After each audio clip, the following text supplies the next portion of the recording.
ini mungkin banyak di antara kita yang tidak sadar ada di sini. Dan dampak negatifnya ternyata besar. Dampak negatifnya kalau secara mental ya bisa membuat orang depresi, cemas, merasa rendah, tidak berharga. Sampai titik tertentu kita akan menutup diri dari yang lain. Tidak mau berinteraksi karena malu, merasa kecil. Kemudian secara sosial mungkin muncul iri, muncul dengki, muncul kompetisi-kompetisi tidak sehat, muncul rasa kesepian.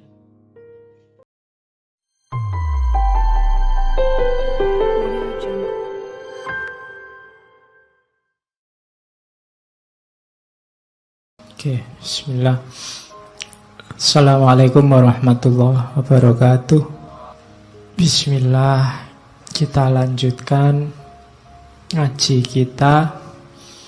Malam hari ini kita ganti sesi. Oke, selanjutnya kita mulai ya, bismillah. Kita mulai tentang status anxiety ini. Kegelisahan, ihwal status sosial. Apa sih yang beliau maksud dengan status anxiety? Jadi status anxiety itu kecemasan kronis dalam diri kita yang muncul dari ketakutan tidak dianggap penting atau tidak dihargai orang secara sosial.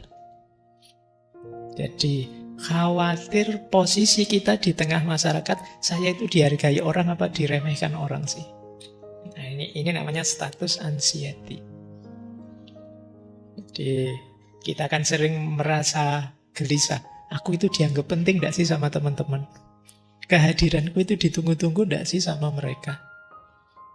Dihargai tidak sih sama orang lain saya? Itu ini namanya status anxiety. Jangan-jangan kalau pas saya tidak ada mereka bersyukur. Kalau pas saya datang mereka gelisah misalnya. Nah ini status anxiety. Jadi pandangan sosial terhadap kita yang kita merasa sering diremehkan. Kita merasa saya itu mungkin diremehkan, direndahkan. Orang tidak perhatian sama saya. Coba ya teman-teman dicek. Pernah ngalami ini tidak? Ciri-cirinya secara umum ya kalau dari buku itu. Yang pertama, orang yang mengalami kecemasan status itu biasanya sibuk dengan komentarnya orang. Khawatir kalau ada yang komen jelek. Nah ini hari ini banyak ya teman-teman yang rajin posting. Kemudian setiap setengah jam sekali ditengok. Ini berapa yang jempoli, berapa yang ini hati-hati kena gejala ini. Begitu ada yang ngeritik satu, kita galonya luar biasa. Jangan-jangan kita kena status anxiety ini. Jadi terobsesi dengan apa kata orang. Jadi kita tidak yakin bahwa yang kita sampaikan, kita lakukan itu pasti baik. Kita nunggu komentarnya orang dulu. Ini kemungkinan kita kena kecemasan status. Yang kedua, malu dengan diri kita, pekerjaan kita, gaya hidup kita. Nah, ini kemungkinan status anxiety. Siapalah saya Pak? Saya tidak ada nilainya Pak. Ini kecemasan status. Yang ketiga, minder di hadapan orang sukses. Kalau diundang reuni, terus reuninya judulnya juga silahkan para alumni yang sukses, mari kita berkumpul. Kamu terus minder, saya tidak sukses ya Pak. Gitu. Ini undangannya kok alumni sukses ya, saya belum merasa sukses ya. Jadi kita minder di hadapan orang-orang yang sukses. Itu kemungkinan jenis status anxiety tadi. Terus selalu merasa belum cukup. Jadi ingin membuktikan diri terus-menerus bahwa saya itu berharga. Kita ketakutan dianggap tidak penting, kita ketakutan dianggap gagal. Kalau ada kegagalan atau hidup yang tidak pas sedikit, kita itu terus ingin menyembunyikannya. Mas, kuliah kemarin IP-nya berapa? Ya cukup lah. Tidak berani ngomong apa adanya. Jadi Pokoknya tentang dirinya itu dia selalu sembunyikan rapat-rapat. Kemungkinan mengalami status anxiety ini. Kecemasan status. Ya, ini mungkin banyak di antara kita yang tidak sadar ada di sini. Dan dampak negatifnya ternyata besar. Dampak negatifnya kalau secara mental ya bisa membuat orang depresi, cemas, merasa rendah, tidak berharga. Sampai titik tertentu kita akan menutup diri dari yang lain. Tidak mau berinteraksi karena malu, merasa kecil. Kemudian secara sosial mungkin muncul iri, muncul dengki, muncul kompetisi-kompetisi tidak sehat, muncul rasa kesepian. Kemudian, ini seperti minggu lalu ya, mengejar kekayaan demi gengsi. Jadi tidak demi makna, apa-apa demi gengsi, bukan demi fungsi. Nah, padahal untuk makan saja pontang-panting, tapi ya untuk beli HP harus yang merek terbaru, yang paling tinggi. Kenapa? Gengsi, Pak. Saya mending puasa 1 bulan, Pak, daripada HP saya yang level bawah. Itu pasti karena gengsi, bukan fungsi. Nah, ini kemungkinan ada status anxiety. Kita takut dianggap rendah. Kita takut dianggap, alah kamu level. Nah, ini dampak negatifnya. Kemudian secara spiritual juga membuat hidup kita jadi tidak otentik. Padahal kita tidak mau begitu hakikatnya, tapi kok yo dipameri terus begitu, terus kita pingin juga akhirnya. Hidup kita penuh pencitraan, tidak asli. Nah, mulai ya, nanti kita lihat akarnya, kemudian solusinya gimana. Tapi mungkin banyak di antara kita yang ada di sini. Oke, baik, kita lanjutkan. Nah, menurut Line the Bottom tadi, situasi seperti tadi, faktor paling besar adalah kondisi sosial, kondisi masyarakat. Kata beliau, keinginan untuk mendapatkan status tinggi tidak pernah lebih kuat daripada dalam situasi di mana hidup biasa gagal memenuhi kebutuhan rata-rata untuk mendapatkan martabat dan kenyamanan. Jadi di masyarakat kadang-kadang ada situasi kalau kita biasa-biasa saja dicueki, tidak dilihat. Tapi kalau kita kaya, mobilnya gonta-ganti tiap hari, gayanya mewah, itu terus dimuliakan di tengah masyarakat, dianggap orang penting. Kalau kemana-mana disuruh di depan duduknya. Nah, diposisikan secara terhormat. Nah, akhirnya apa? Yang lain pingin juga begitu. Jadi yang lain, iya ya, saya enak ya kalau terhormat itu, datang telat saja suruh duduk paling depan.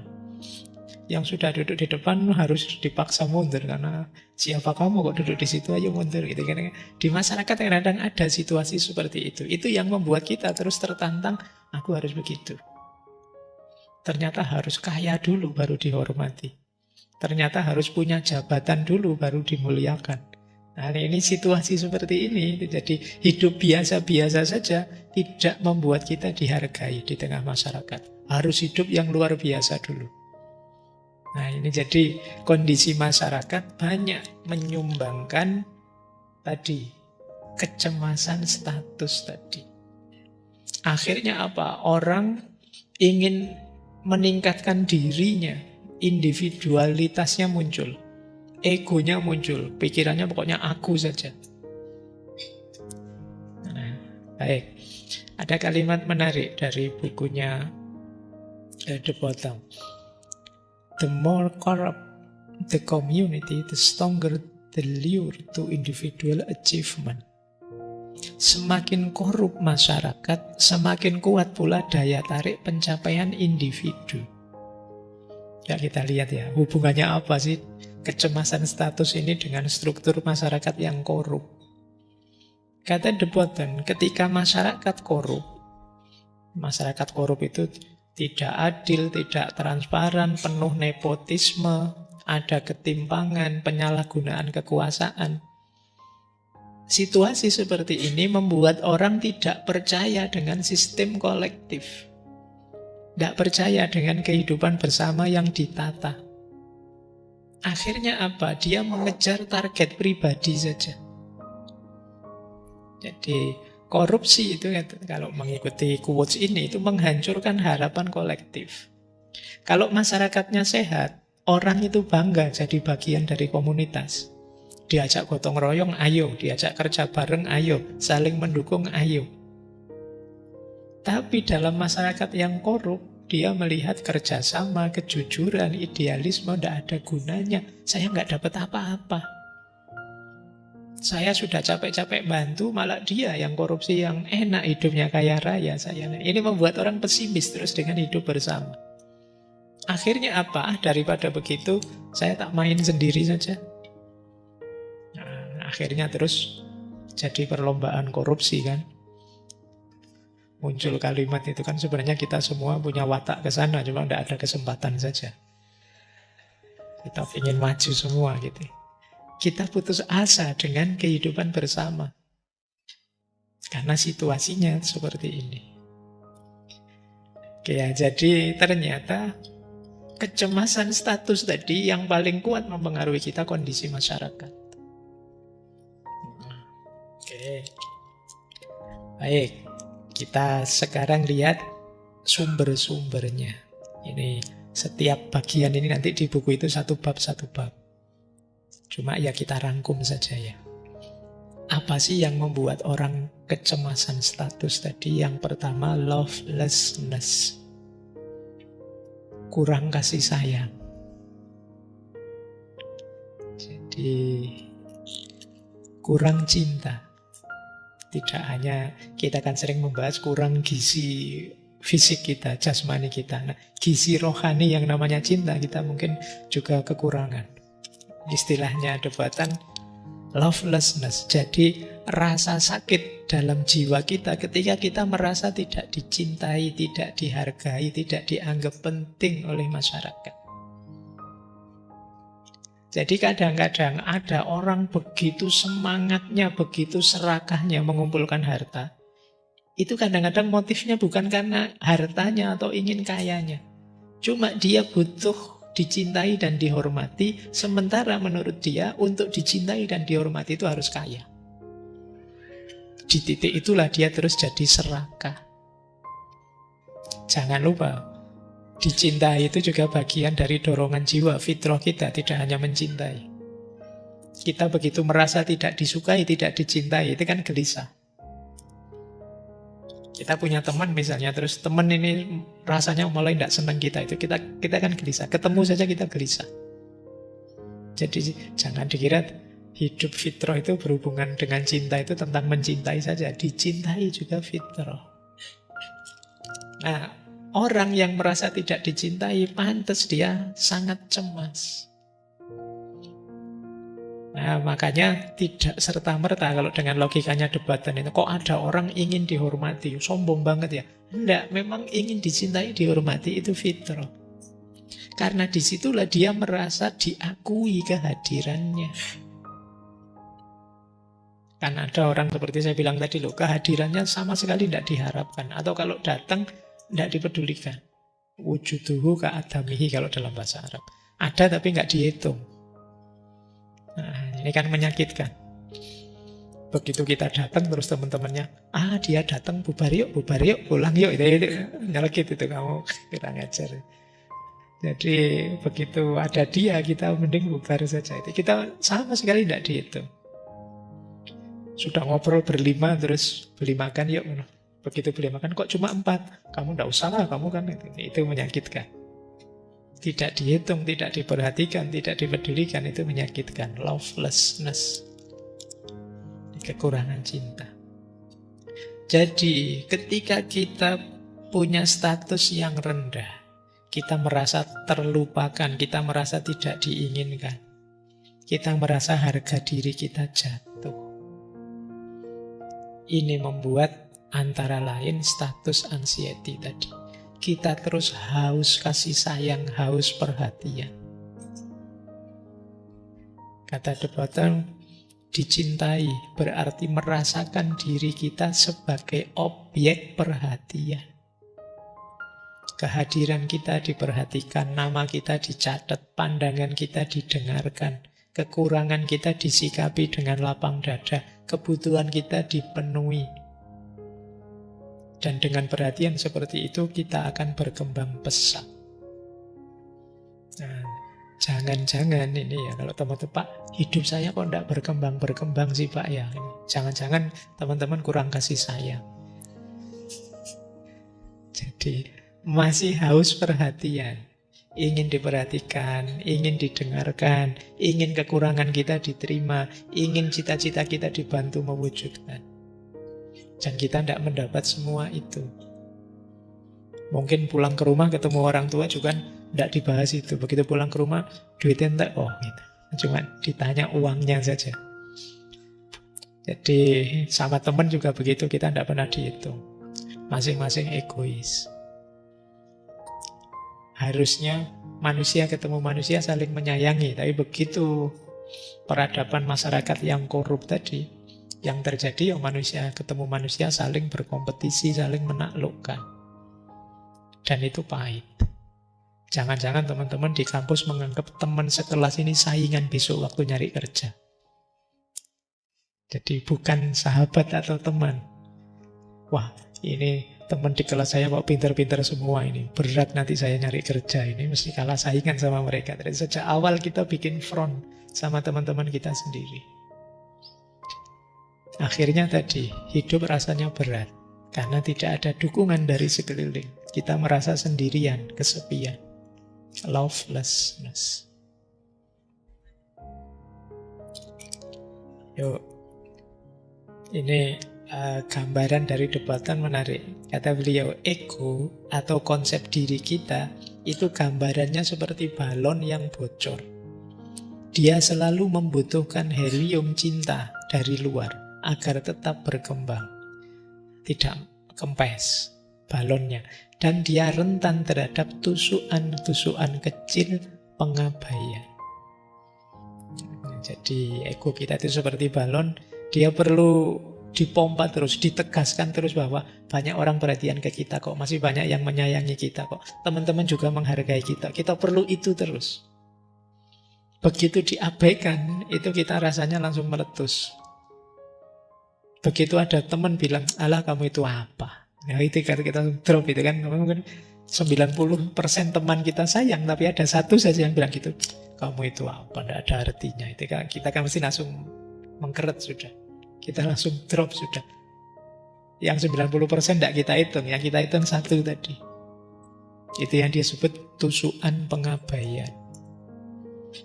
Mending kamu tidak usah datang aja, bikin ruwet aja. Ya sudah. Oh itu sakit, itu sudah digitukan.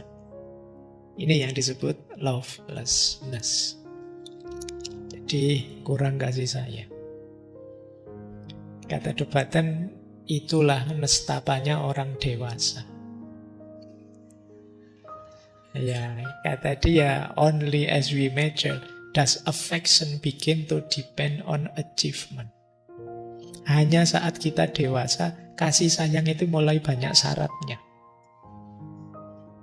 Kalau dulu waktu kecil, semua orang senang dengan kita tanpa syarat. Ya kan, teman-teman waktu balita siapa saja nyowel, siapa saja senang gendong-gendong kita. Itu tidak ada syarat apa-apa. Dan kita tidak perlu membuktikan apa-apa. Jadi anak kecil itu kan tidak perlu acting apa atau melakukan apa biar disayangi oleh orang-orang tua. Dia ngapain saja disayangi oleh orang-orang tua. Tapi begitu kita dewasa, kasih sayang itu bersyarat sudah. Kita baru dipuji kalau mencapai ini, mencapai itu. Kita baru disayangi kalau sukses ini, sukses itu. Prestasi ini, prestasi itu. Ya kan? Apalagi hari ini kita tambah merasa kecil kan, tiap hari di medsos itu isinya orang narsis. Alhamdulillah dapat beasiswa luar negeri. Kamu tambah mengkeret, aduh. Saya daftar kampus swasta saja gak lolos itu dapat. Kamu dapat teman kok bisa nyampe ke luar negeri, itu kan kamu merasa sudah tidak berharga sama sekali sudah. Kamu merasa kecil itu kayak balon tadi yang ketusuk itu. Dan memang masyarakat kita terus cenderung begitu. Kita baru dipuji kalau sudah berprestasi. Kita baru dihargai kalau mencapai sesuatu. Beda dengan waktu kita masih kecil. Waktu kita kecil kita diterima apa adanya. Sekarang tidak.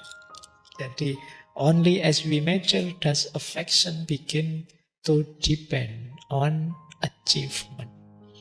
Hanya ketika kita dewasa, kasih sayang itu tergantung pada capaian. Kadang-kadang bahkan kepada diri kita sendiri kita juga sekejam itu. Ya kan? Kita sering meragukan, aku ini apa orang baik beneran ya? Itu sama dirinya sendiri diragukan. Apa benar aku ini orang yang berhasil? Jangan-jangan ini tipuan saja. Kita sudah jelas sukses, kita itu masih selamat ya mas, sudah sukses. Ranking 1, cum laude tercepat, terbaik.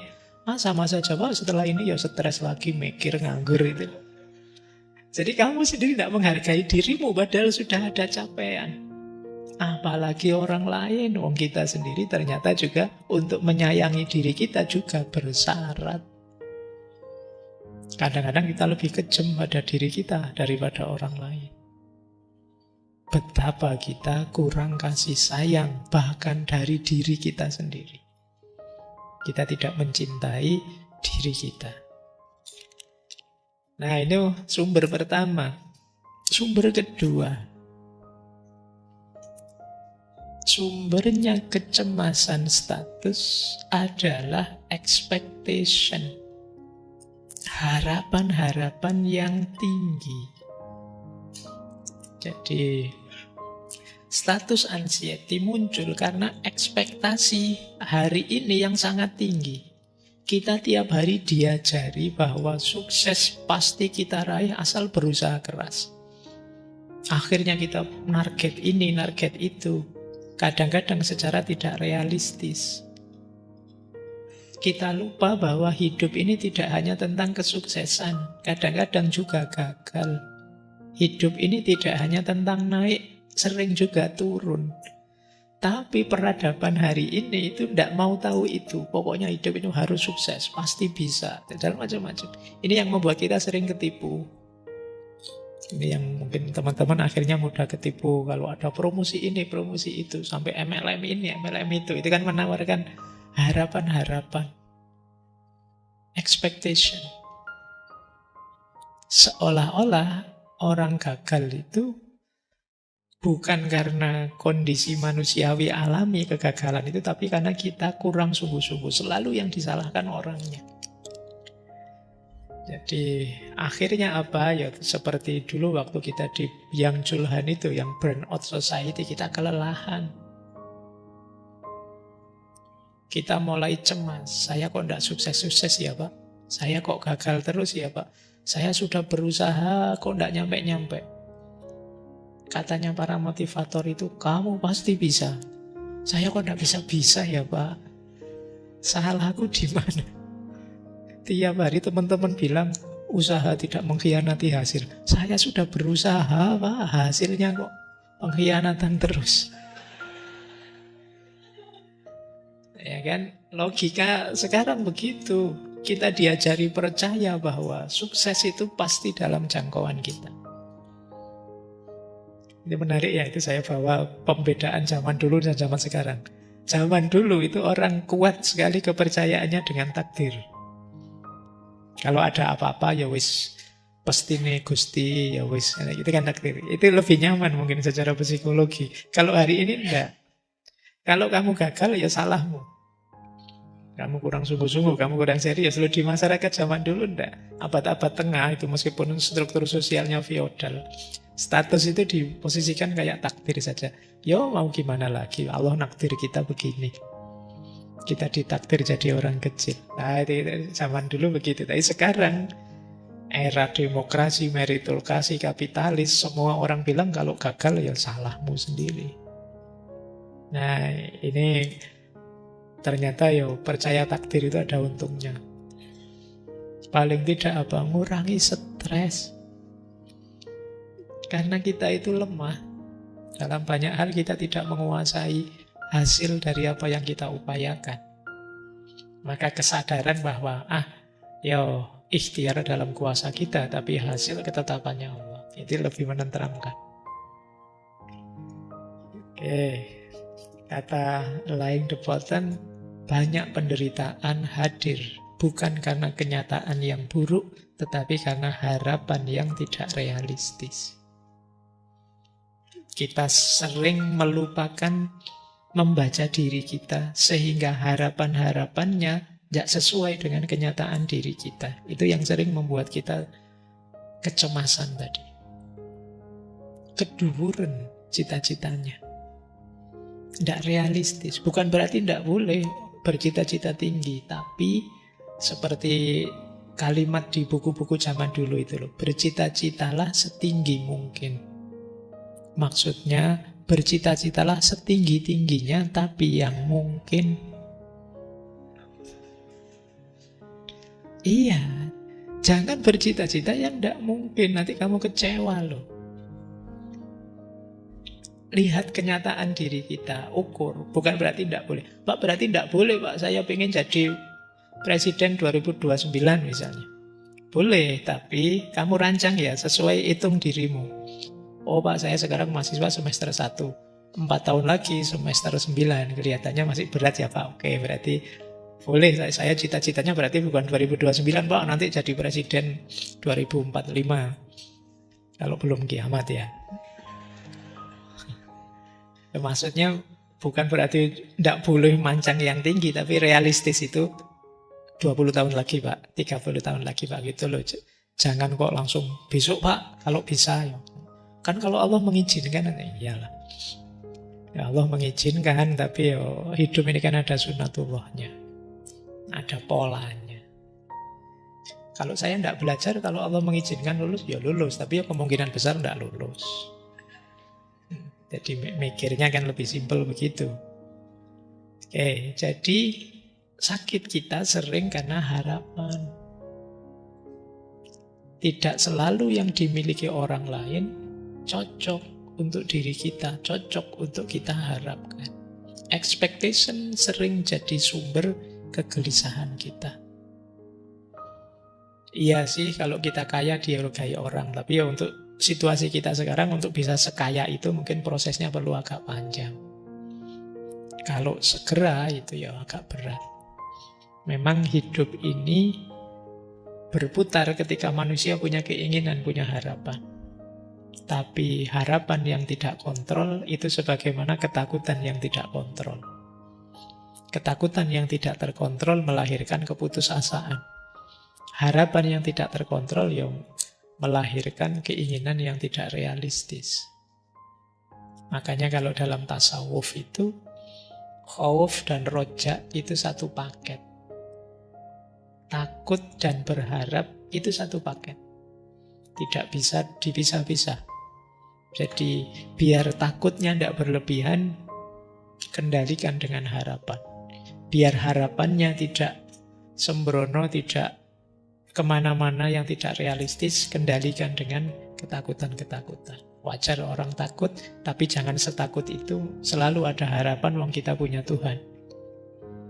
Manusiawi kita punya harapan, tapi orang yang realistis, karena kita ini terbatas. Nah, ini lebih membahagiakan. Yang ketiga, ini menarik. Kita akan sering mengidealkan ini, meritokrasi. Sumbernya kecemasan antara lain kata The Button, meritokrasi. Sebenarnya meritokrasinya bagus kalau ditandingkan dengan feodalisme, dengan despotisme dan lain sebagainya. Tapi di sisi lain kita harus hati-hati juga. Jadi meritokrasi itu kan bahwa kalau kita ingin sukses ya kita punya bekal kecerdasan, punya bakat, mau kerja keras, itu kan meritokrasi. Meritokrasi memang adil dan mulia karena berlawanan dengan feodalisme. Tapi ada konsekuensi psikologisnya, kata Debaten. Apa itu? Kalau kita percaya bahwa semua orang akan mendapatkan apa yang mereka layak dapatkan, ini kan meritokrasi. Berarti orang yang miskin dan orang gagal dianggap pantas menderita. Ya. Jadi kalau ada orang kaya raya, uangnya banyak, ya pantas. Dia memang berusaha keras, pekerjaan dan lain sebagainya. Pantas dia dapatkan. Berarti kalau ada orang miskin, kalau ada orang gagal, itu terus dianggap, ya memang itu layak dia terima. Sampai di titik ini logis sih sebenarnya. Tapi coba kita tarik lebih jauh. Apa iya begitu? Kalau kita menerapkan meritokrasi secara ketat, hati-hati ada beberapa jebakan efeknya. Kata Debaten yang pertama apa jebakan efeknya? Menghapus ruang untuk belas kasihan. Jadi karena kita menganggap kegagalan itu kesalahan pribadi, akhirnya apa? Empati kita jadi rendah. Ya salah dhewe. Nah, kita sering begitu kan? Ya itu ya rasake dhewe. Kita sering begitu. Jadi kita anggap ya, harusnya kan dia itu ikhtiar, jangan sekedar minta saja. Harusnya kita sering nuduh orang seperti itu. Padahal dia sudah ikhtiar, cuma nggak dapat, kepepet. Akhirnya minta-minta. Dan bisa saja situasinya begitu. Jadi menerapkan ini secara ketat ya ada efeknya. Meskipun ya, secara profesional ini profesional sih adil. Dengan logik ini nanti fenomena yang kaya makin kaya, yang miskin makin miskin itu ya wajar. Logikanya memang begitu. Jadi ya jangan salahkan yang kaya, salah sendiri kamu miskin. Nanti jadi begitu cara berpikirnya. Terus akhirnya apa? Status jadi ukuran moralitas. Kalau ada orang sukses, kita anggap dia berarti dia pinter, berarti dia baik. Kalau ada orang gagal, berarti dia bodoh, berarti dia malas. Ini cara pandang ini nanti yang membuat orang kaya dihormati. Kenapa? Dia sudah kerja keras loh, sampai kaya raya.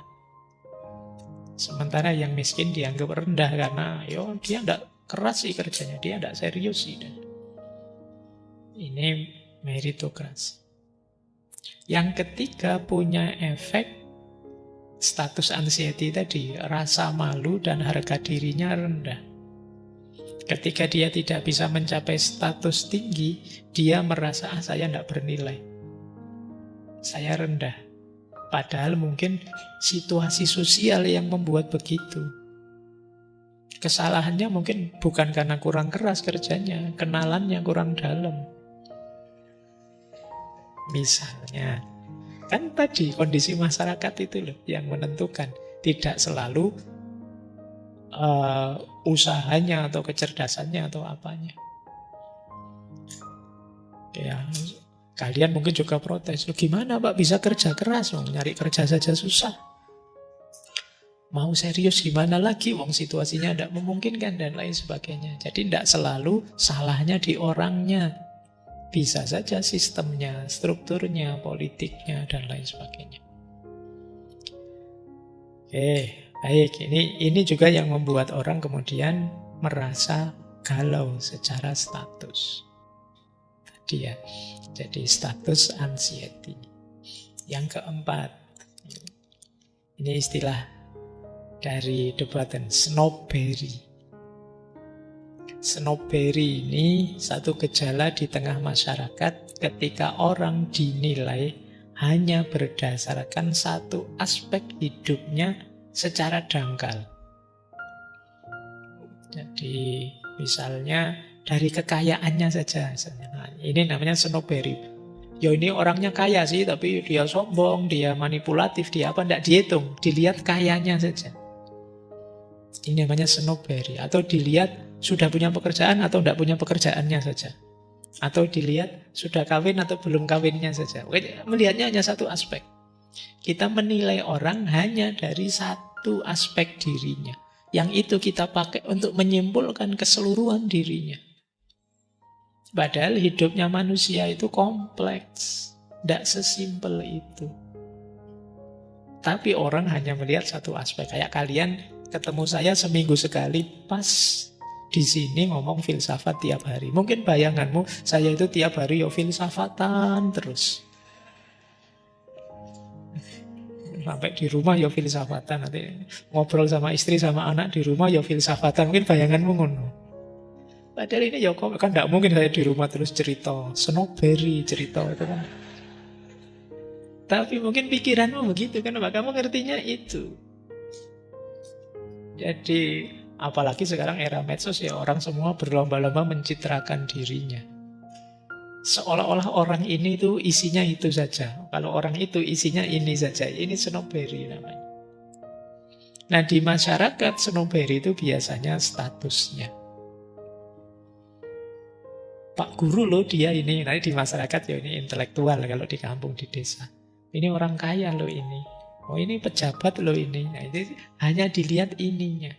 Ini yang membuat orang yang tidak punya jabatan terus merasa minder. Karena ternyata di masyarakat hanya itu yang dilihat. Yang tidak punya kekayaan merasa kecil. Karena di masyarakat yang dihargai yang itu saja. Ini namanya snowberry.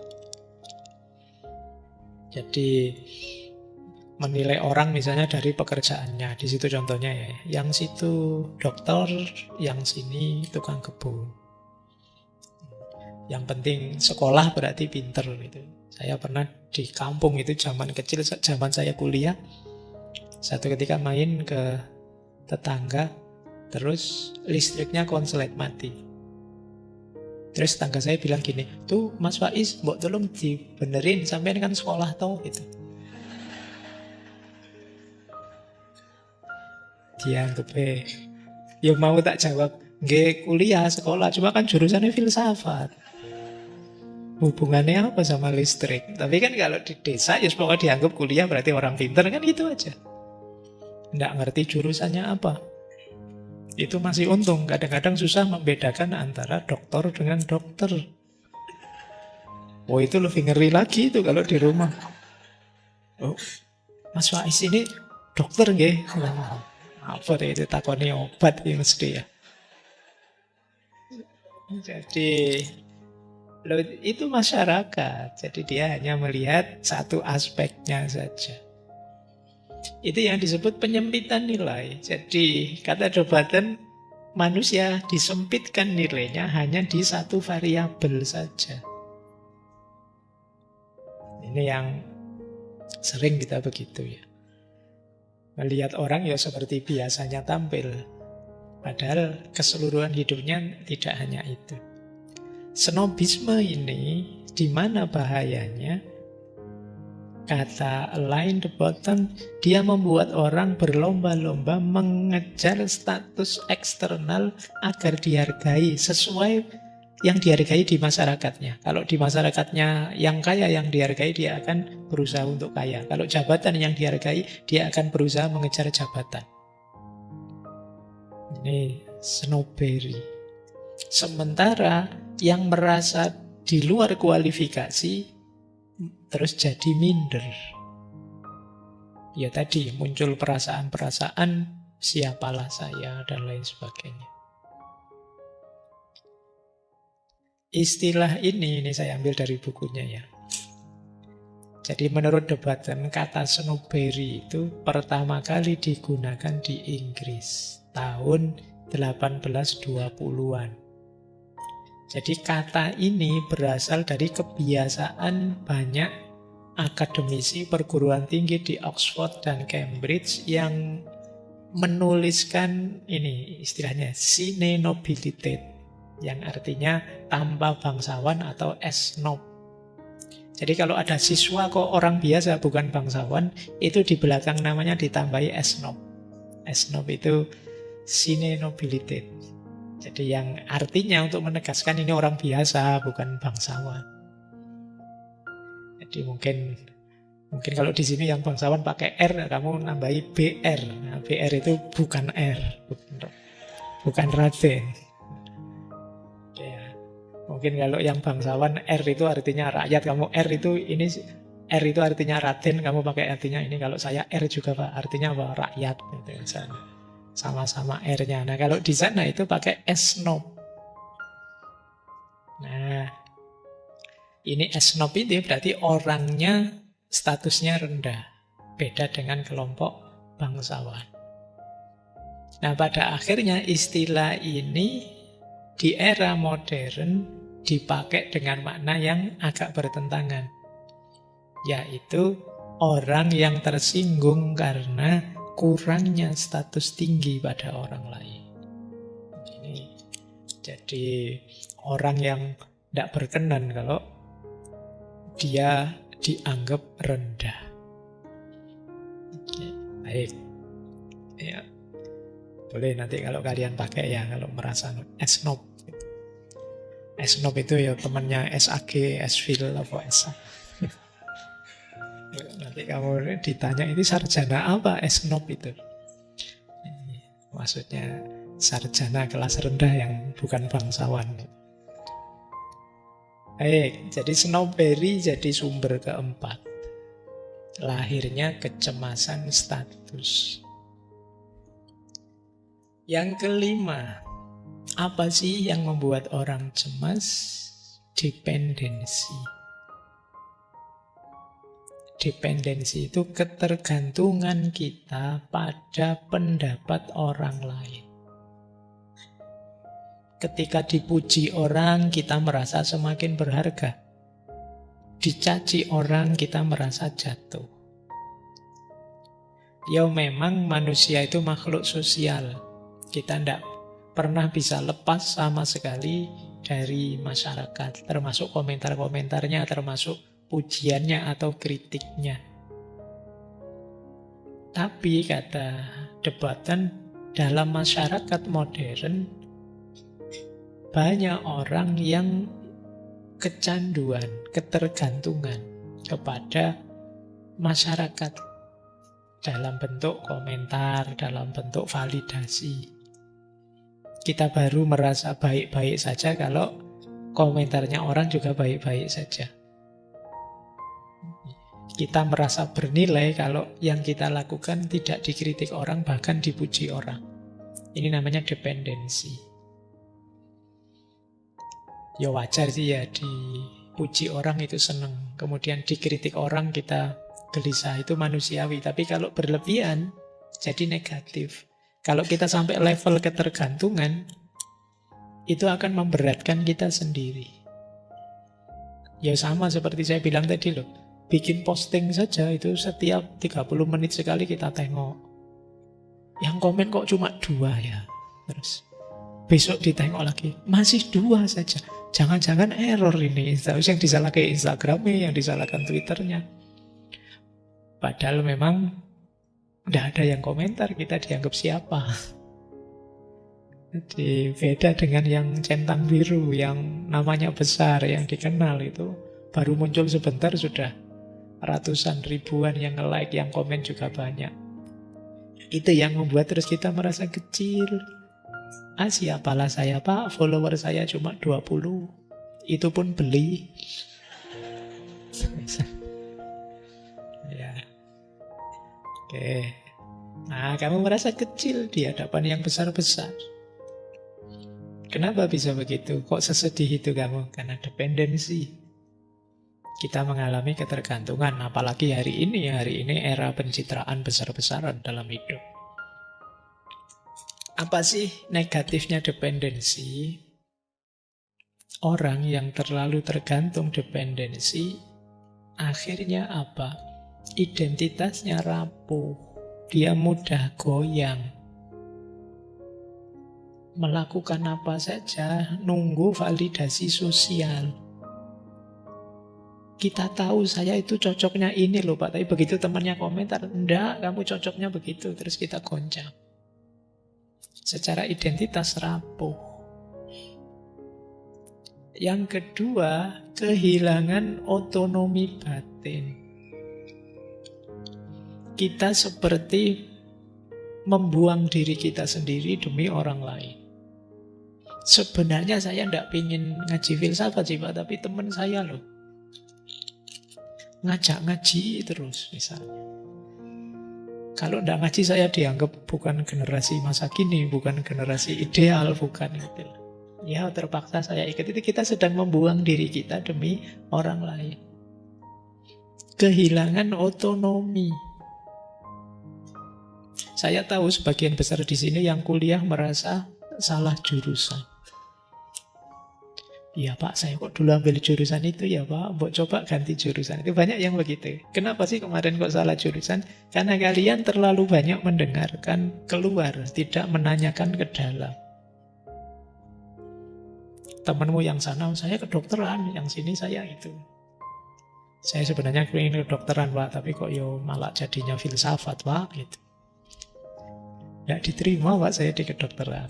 Terus kamu terpaksa, loh kok tiba-tiba filsafat? Apa filsafat pilihanmu? Sebenarnya enggak sih Pak. Saya pengen ini, pengen itu. Tapi kata teman saya, nih, kalau sudah begitu berarti dependensi tadi. Oke, sekarang mulai dicek ya. Berapa banyak pilihan hidup kita, itu sebenarnya bukan pilihan kita, tapi dipilihkan. Rasanya seperti kita yang memutuskan, tapi sebenarnya orang lain yang memutuskan untuk kita. Berarti ada aspek dependensi ini. Kebahagiaan kita gantungkan keluar. Termasuk status anxiety tadi. Kita melihat orang lain kaya, orang lain sukses, punya jabatan. Kita merasa disitulah bahagia kita. Yang ketiga, ya masyarakat terus jadi penentu moralitas. Masyarakat lewat tren, lewat media, lewat budaya terus jadi yang ngatur hidup kita. Ini ya masalah-masalah status anxiety yang jadi akarnya. Diingat-ingat tadi berarti ada dependensi, ada snowberry, ada expectation, dan ada lovelessness. Tidak dicintai.